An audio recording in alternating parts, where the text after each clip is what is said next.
Hello. So we're coming to the end of the 21 days, and hopefully you'll be feeling in yourself more in control of your cravings, more intentional around food. You have more awareness around the costs of that bullshit scran, as I like to call it. And I want to just talk about where we go from here. So we've got a little bit of a gap now, just over a week until the next month starts.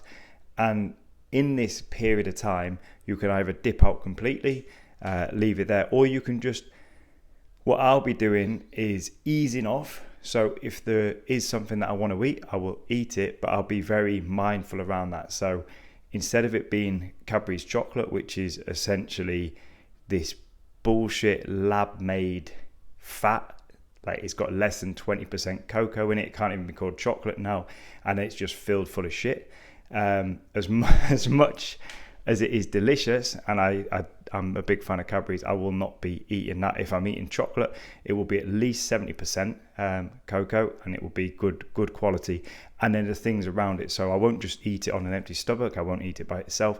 I'll eat it after a meal. I will do movement after eating it, or combine it in with exercise to be reducing that spike. So more intentional. But if we want to, just log it. So I've had, say, 20 grams of sugar, 30 grams of sugar. This is, just logging the daily amount, the cost. And if it was a chocolate bar that we bought for £2, it was £2 and it was 50 grams of sugar. Just keeping a bit of a daily log. What we measure, we're super aware of, and that will help us from doing almost like this yo-yo effect of like, 21 days is finished, I'm just going to let loose, because we don't want to do that. Now, going into next month, we could look at doing it again, 21-day detox, and either really committing to complete each day.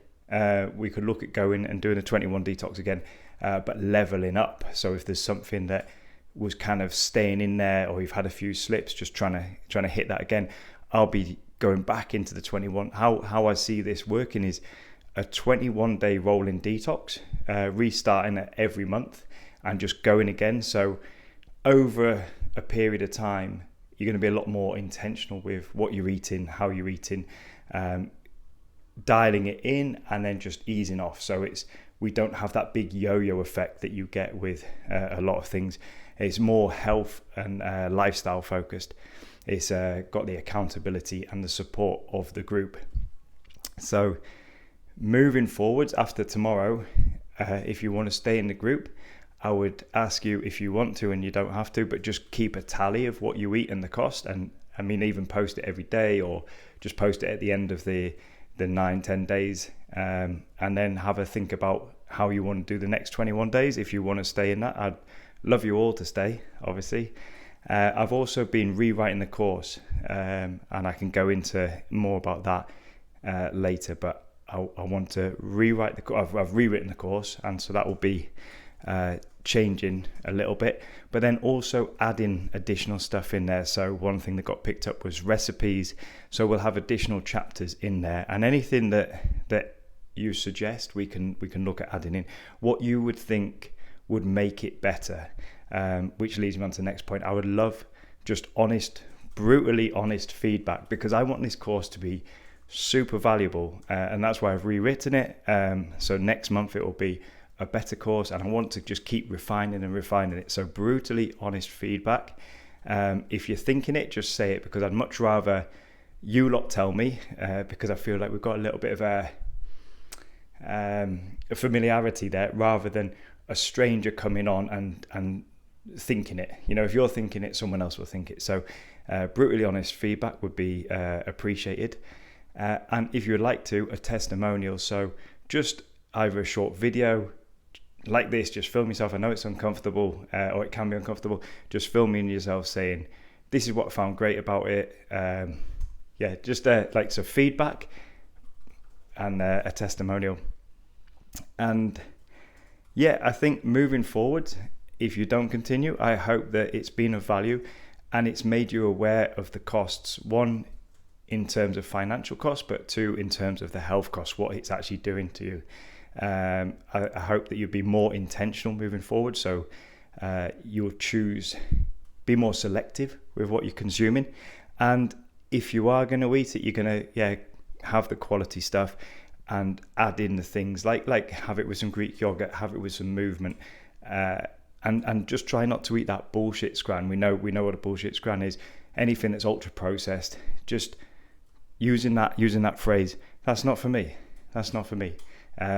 So tomorrow is the last day. We'll look at that, and that's talking about identity. And I think identity, I get excited about it because when it's identity focused, it's so easy. So if you have the identity of I don't eat sugar, that is way easier than going, oh, I'm trying not to eat sugar. I'm on this kind of this cut sugar thing, and I'm trying to be good, and all like this. It's like if someone was trying to stop smoking and someone said to you, I'm trying to stop smoking, they're essentially still saying they're a smoker, they're just abstaining from it. Whereas if someone said to you, I don't smoke, you're like, oh, okay. Or I don't drink. I had this conversation previously where talking about drinking, I stopped drinking. And the thing that previously, up until the point of stopping drinking, I'd always said, oh, I'm not going to drink tonight. And it was always a flexible thing that would break very easily. And it's almost like outsourcing that decision. I don't even have to make that decision. When I said I don't drink anymore, then that's my identity. I don't even have to think about it. People understand that. And I say to them, no, I don't drink. Yeah, I'll come out, but I don't drink. Do you want to drink? No, I don't drink. And it's not a debatable subject. There's not a, oh, go on, treat yourself, let your hair down, blah, blah, blah. It's an identity. So identity based is a very powerful thing. And hopefully, I mean, you'll know yourself how well the 21 days has gone, whether you've been slipping each day or whether you've had periods of times or whether you've had no slips at all. But what I wanted it to be is a 21-day detox from the cravings so that those cravings kind of shush a little bit. I lost my train of thought because I just remembered one thing. So this is a side note, adding it into here. A craving it can last up to like 20 minutes. So if you have a craving for something, put a timer for 20 minutes on and just let it play. So almost having that rule that if you have the craving, you're not allowed to have it straight away. Put the 20-minute timer on, because chances are the craving will subside and you'll get distracted and you'll get on with life and you can easily move past it. I forgot what the other point was, but that's plenty of chatting from me. I hope you're all doing well. I'm trying to remember it, but I can't. If I remember, I'll write it in here. But I hope you're doing great. I hope you feel great. And I would love us all to continue. So let me know feedback and record a testimonial, and I'll let you know how to send that over. All right. Thank you. Have a good weekend.